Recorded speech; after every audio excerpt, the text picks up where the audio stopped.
Well, does it matter if Joe Biden picks a black vice president? Is Yes, that the difference between winning and losing? it can be the difference along the margins. See, what's going to happen and what people aren't really paying attention to is black people are going to vote. The black voters are going to vote. I mean, people, super voters, the people who vote in every election, my mama and them go vote. They're not going to work though if it's, Gretchen or Amy. But if it's Kamala or Val Demings, if it's Marsha Fudge, they're going to be out there. They're going to be dragging their cousins. They're going to be getting their nephews who didn't vote or who are. Unfortunately, like a lot of black men in this country, new swing voters, they either vote Democrat or they choose the couch. They're going to work for you. They're going to do their phone trees. They're going to make sure that all their relatives vote. And if they don't have a reason to do that, we could lose around the margins. I wonder if in an era of Corona, when the race seems to be basically frozen right now, right? Biden and Trump would be out doing rallies and meeting voters now, and they're not. And that will probably persist at least through the summer. We may not see rallies for the rest of the race at all, at least not on the Biden side. Maybe Trump will do it, but do you need somebody who is already a household name like Kamala and Elizabeth Warren, as opposed to Marsha Fudge, Val Demings, and even Stacey Abrams? That's wonderful people, but they are not household names. They're not household names. And usually you only have from July or August through November to introduce your vice president. You know how many people in this country still do not know who Tim Kaine is? Right. And as much as we know and love Stacey Abrams, love and adore Stacey Abrams, the overwhelming majority of the voting public does not. You won't have enough time to introduce her, and you can't introduce her in the same fashion with virtual events and everything else. So that, and not to mention that it's very difficult to go from the state legislature to one step away from being president, regardless of Donald Trump not having any experience. I don't think anybody ever wants to do that again, but it's very difficult to do that. I don't think the Democratic Party would do that because we believe in the importance of government. For a party like the GOP that doesn't believe in big government, sure, throw up this guy who knows nothing about it. That's part of the drain the swamp thing. But I think that, you throw out some names. I think that the strongest names out there right now, of course, are Kamala, probably one in my book. But Kamala, Amy Klobuchar, Princess Masta, and Susan Rice are probably the four, with probably Gretchen Whitmer being evaluated as well. I think those are the individuals. And I think Gretchen Whitmer falls into the same category that we talked about earlier, of just not having any national prominence. I wonder about Kamala. I know her. I love her. She was my, hope for president when we were really first getting in this whole mix.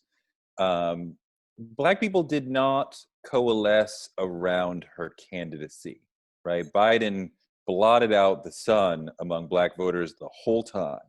And if you're choosing Kamala to bring in Black voters, which she was not really able to do previously, how does that argument work? So I think that you're looking at different metrics. I think that the primary is vastly different from this ain't warm-ups no more, right?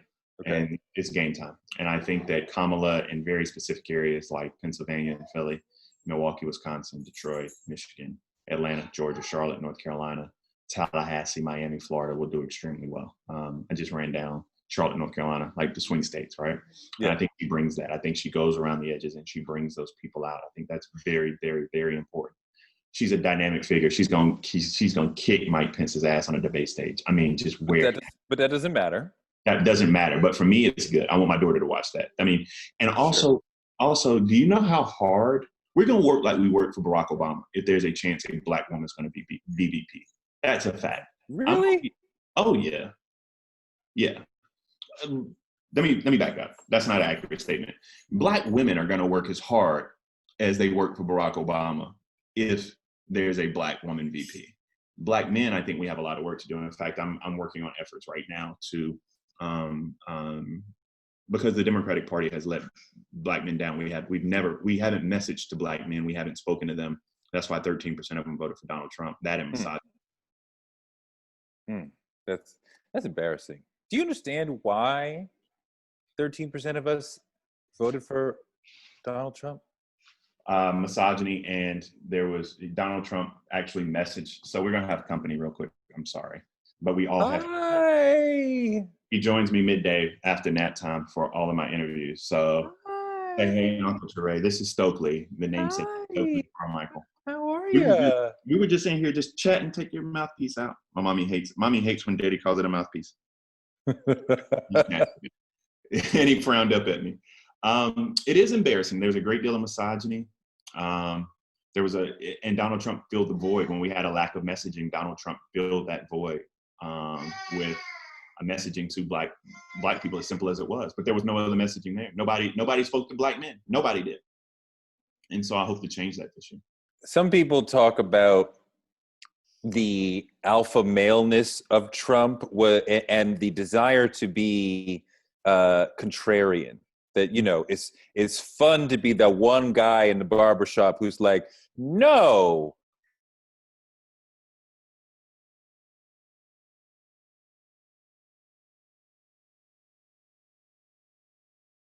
And and I see like 1 out of 10 guys would be like, I like Trump.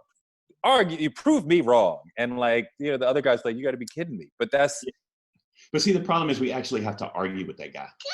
Like, we have to begin to talk to that guy. And we haven't been doing that. Like, I ignored that guy in the barbershop. That guy who, I'm like, dude, look, I'm not talking about this with you. But we have to. And we have to make Democrats do 2 things, which drive me crazy. The first, you'll appreciate. The second, you'll appreciate more. The first is we run campaigns simply saying we're not Donald Trump. That don't work. We got to give people a reason. A reason to vote for. Yeah. As somebody who's run campaigns before, I can always tell you that negative ads do work. They do work. But you cannot just go out and tell other people about your opponent and what they stand for, what they don't. But we keep finding that negative ads work for a period of time, and then the race reverts to where it was. Eventually, the race reverts to where it was before the negative ad. All the time. I keep getting attacked when I say, look, we are not presenting enough of an idea to vote for Joe Biden. And people are like, well, vote for him because Trump is horrible. I'm like, I understand the against, but why are we voting for Joe Biden? Most people don't even know what he's about.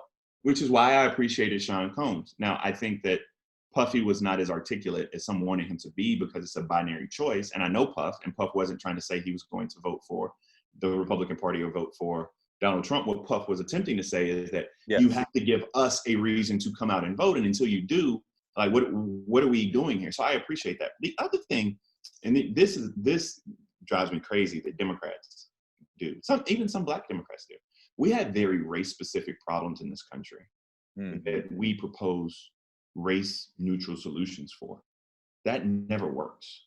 It never works. I mean, the best example are PPP loans and coronavirus.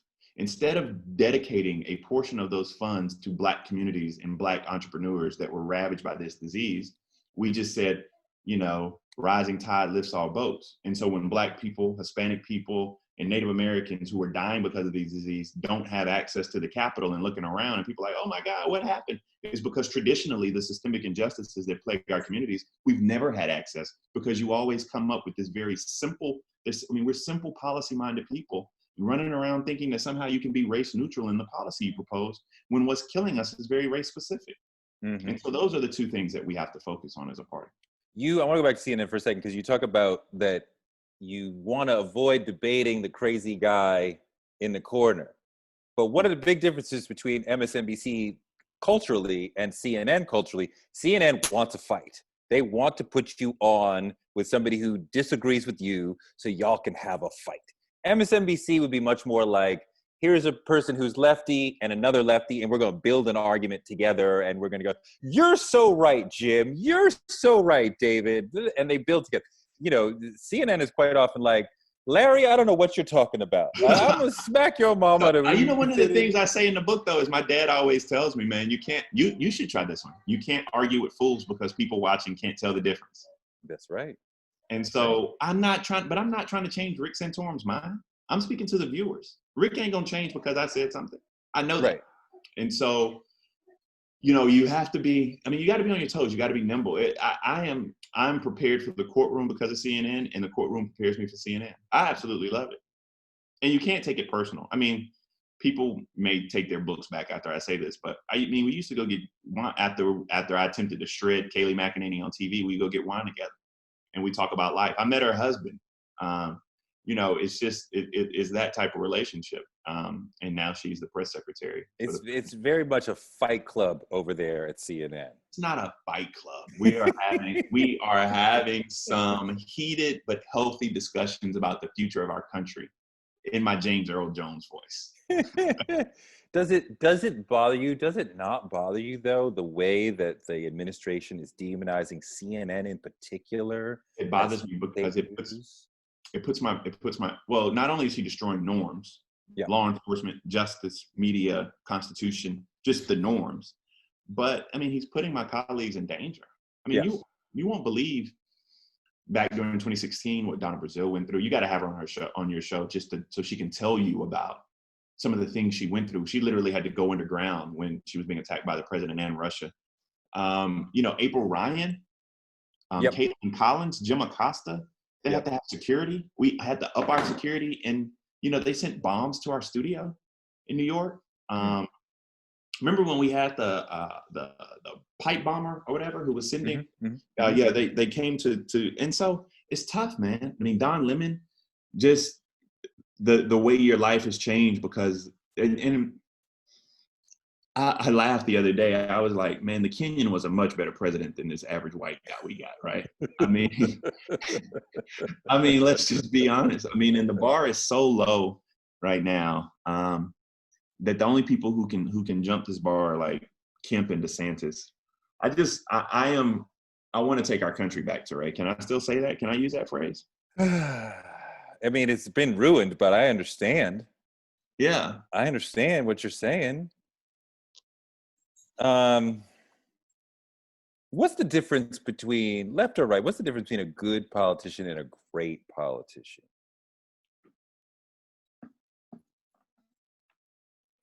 So good politicians are people like Mark Sanford. Good politicians are people like Strom Thurmond and Lindsey Graham. Good politicians are people who have the skills to deliver a political message. Nikki Haley is actually a great politician. A good politician is someone who has those skills. They merge that kind of retail politics with true conviction and belief one way or another. Great politicians are ones you read about and you will remember for a long period of time, because at some point, maybe not throughout their entire career, but at some point they displayed a measure of courage. And that courage, they've always had it and they displayed it. And so sometimes that's my disappointment with Nikki. Nikki's a friend of mine, and they always get on me about my relationship with Nikki Haley. We sat beside each other in the South Carolina State House.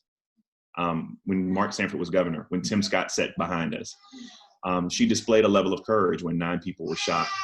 And she had the political wherewithal to take the Confederate flag down. Now, it wasn't just going to come down without 9 people dying, Black people dying, but it still took a political courage to actually summons all the better angels of our nature to pull that flag down. She'll be remembered for being great. Good politicians can get reelected often, but usually aren't remembered in the history books for their impact.